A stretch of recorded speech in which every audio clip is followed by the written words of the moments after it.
Hola, ¿cómo están? Estamos en la cátedra de lingüística. Yo soy el profesor adjunto, mi nombre es Jorge Robert y el tema que nos ocupa hoy es clases de palabras. Lo primero que tengo para decirte es que este video es solamente una síntesis, por lo tanto es muy importante que vos leas el documento correspondiente y hagas la ejercitación.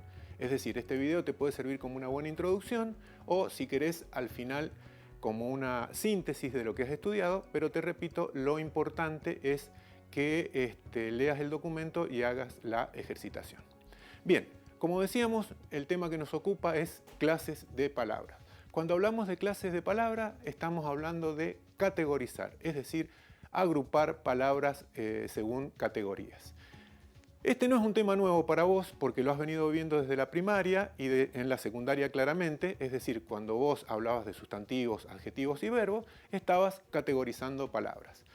Vale decir que no hay una sola forma de categorizar palabras, o sea, de agruparlas, sino que hay diversas maneras. Es decir, la Real Academia tiene una manera, los gramáticos, que son aquellos que piensan estas cosas, proponen distintas formas de agrupar palabras con sus fundamentos.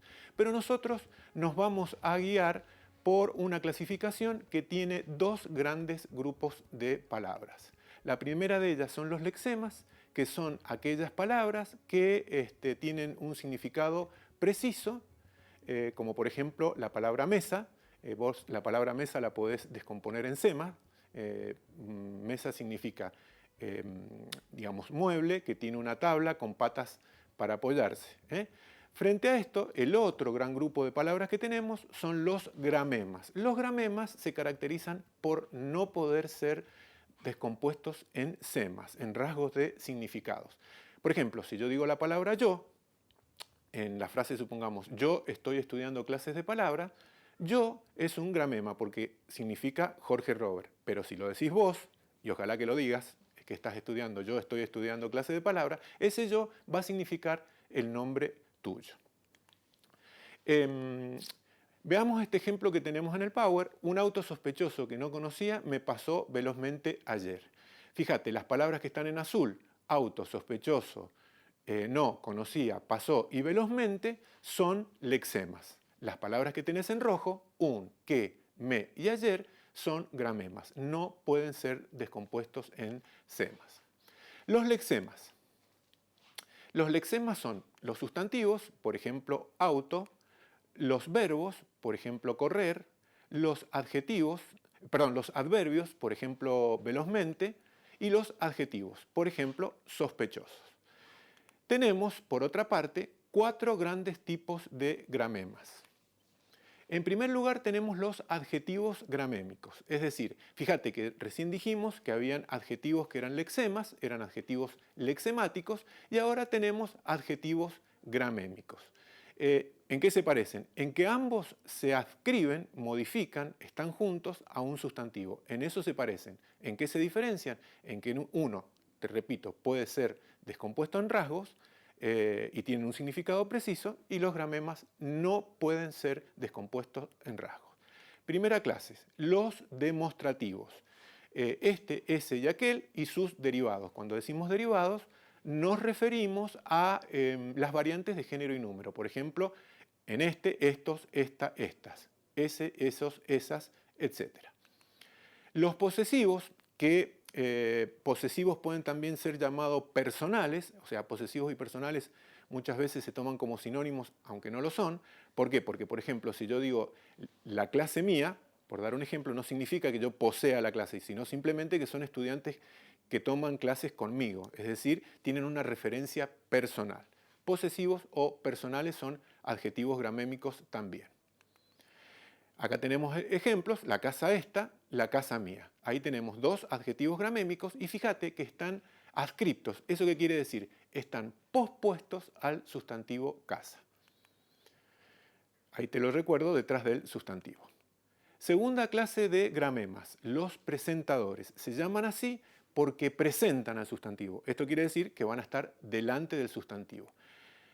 La primera clase que vemos de presentadores son el artículo, que puede ser el artículo un y el artículo el, del cual vamos a hablar un poquito más profundamente enseguida. Los demostrativos, este, ese, aquel y sus derivados.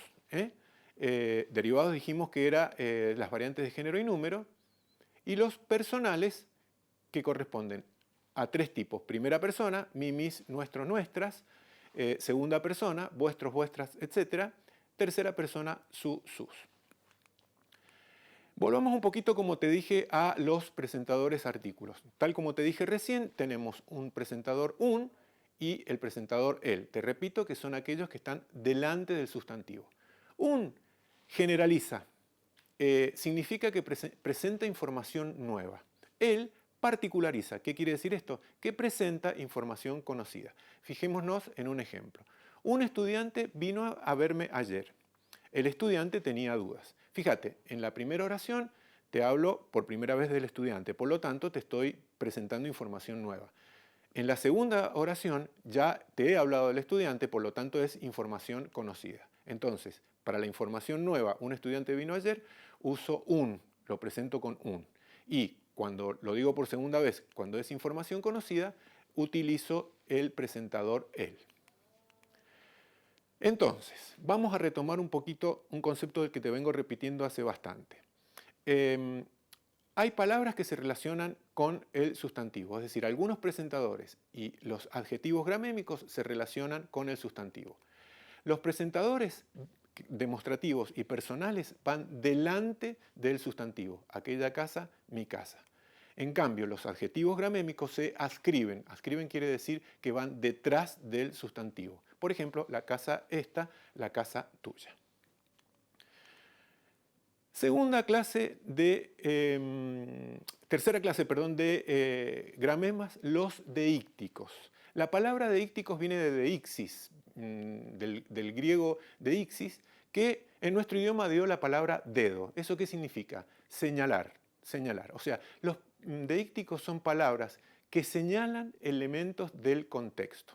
Te recuerdo qué es el contexto. El contexto es el que produce el mensaje, el productor, a quién va destinado el mensaje, el destinatario, el lugar y el tiempo. Hay palabras en la lengua que señalan los elementos del contexto. Mira estos ejemplos. Llevó su silla allá. Si yo digo esta frase en este contexto, es decir, acá con los amigos de señal U que están detrás de cámara y que también nos hacen a nuestras clases, porque nos mejoran, porque nos dan nuevas estrategias. Repito, si yo digo llevo la silla allá, quiere decir que estoy llevando una silla donde están ellos, en la parte de atrás. Pero si lo dijera en otro contexto, ese allá señalaría otro lugar de la comunicación. Frase típica, hoy no se fía, refiriéndose a la fecha de hoy, ¿no es cierto? Es decir, pero si esta frase se dice mañana, se referiría a otro momento de la comunicación. Hoy señala un elemento contextual del tiempo de la comunicación, el momento de la comunicación. Fíjate este otro diálogo. ¿Cómo te llamas? Ese te quiere decir el destinatario de la comunicación. Está señalando el destinatario de la comunicación. El destinatario de la comunicación responde, me llamo Luis. Ese me está señalando a el productor del mensaje, o sea, a yo. Bien, características entonces los deícticos. Primero, lo que te dije recién, señalan elementos de la comunicación, de la situación comunicativa, perdón. Segundo elemento, que son de referencia exofórica. ¿Qué significa exofórica? Que señalan elementos que no están en el texto, señalan elementos que están en la situación comunicativa, por lo tanto, fuera del texto. Te repito, para entender qué significa llevo una silla allá, yo tengo que estar en el contexto, ver dónde es allá, porque si no, no lo entendería, no está en el texto. Y tercero, claramente, varían su significado según la situación de comunicación. Hay tres tipos de deícticos: personales, yo, te, nosotros; espaciales, aquí, allá, lejos; o temporales, ahora, nunca. Y vamos a tomar ahora un deíctico muy especial que es el deíctico nosotros. El deíctico nosotros señala a la primera persona plural de la comunicación. Entonces, ¿qué podría significar eso? Primera persona plural de la comunicación. Varios yo. porque si yo es primera persona singular, el plural sería varios yo. Pero no es así. Nosotros señala a la primera persona, o sea yo, y a alguien más dentro de la comunicación. Fíjate en estos ejemplos. Vamos al cine, le dice Luis a María. ¿Qué significa el nosotros ahí? Ahí el nosotros es Luis y María, es decir, el que habla y a quién se refiere, el tú. Ese uso del nosotros se llama inclusivo. ¿Por qué? Porque incluye tanto a la primera persona, el yo, como al tú, la segunda persona de la comunicación. Observa el siguiente ejemplo. Juan, con María te pasamos a buscar, le dice Luis a su amigo.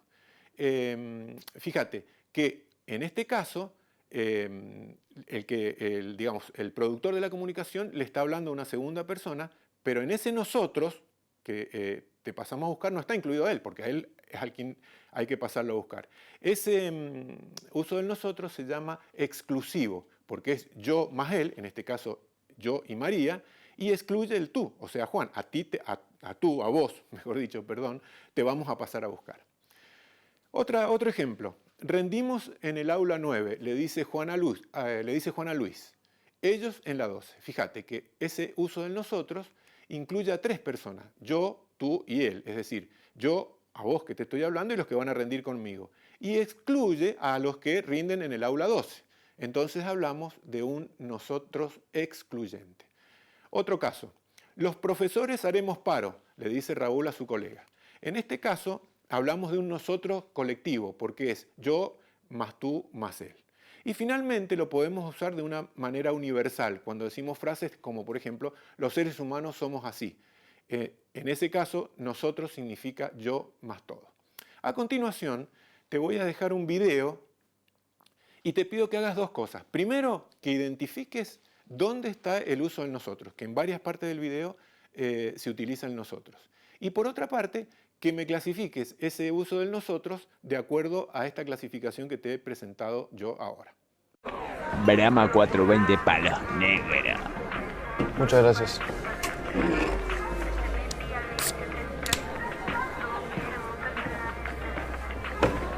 Me encantó tu parte.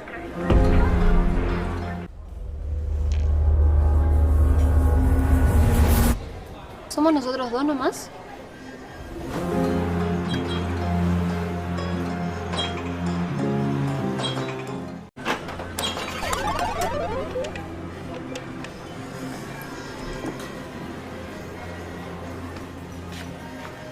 ¿Y se rompe o qué? Falta gente acá.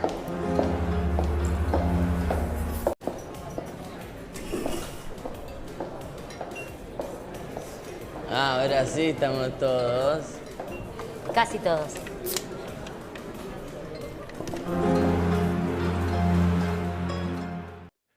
Tal cual te había dicho, hay 4 clases de gramemas. Hemos visto 3, vamos a la 4ª clasificación. Las proformas.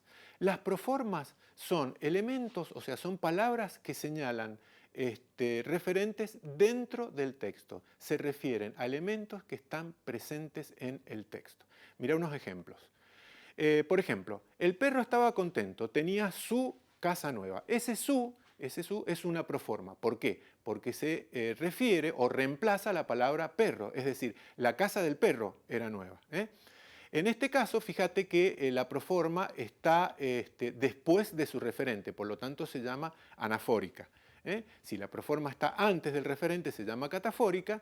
Y, por ejemplo, en este ejemplo que tengo acá, no le dijo nada porque Juan estaba triste. Le se refiere a Juan, es como si dijera, no le dijo a Juan nada porque Juan estaba triste. Entonces, ese elemento le también es una proforma. Esas son las 4 clases de proforma, hemos visto todas las clases de palabras. Te hago un pequeño resumen final para que tengas una síntesis de todas las clases de palabras en esta clasificación que hemos visto. Hablamos de los lexemas eran los sustantivos, los adjetivos, los verbos y los adverbios. Luego hablamos de los gramemas, que recordá eran aquellas palabras que no podían separarse en semas. Teníamos en primer lugar los adjetivos gramémicos, que eran personales y demostrativos. Los presentadores, que eran aquellas palabras que iban delante del sustantivo. Te recuerdo que los adjetivos gramémicos iban atrás. Los presentadores tenemos los artículos, los presentadores personales y los demostrativos. Luego tenemos las palabras que señalan los elementos de la comunicación, es decir, de la situación comunicativa, es decir, los deícticos, y teníamos personales de tiempo y lugar. Y finalmente las proformas, que son aquellos elementos aquellas palabras que señalan palabras o referentes dentro del texto. Muy bien, hemos llegado hasta acá. El agradecimiento a Señal U y al programa Uncuyo Rec, que nos da la posibilidad de hacer estas clases que, como te dije, nos mejoran a los profes, nos mejoran nuestras estrategias y yo creo que mejoran a toda la universidad. Así que muchas gracias y hasta acá llegamos.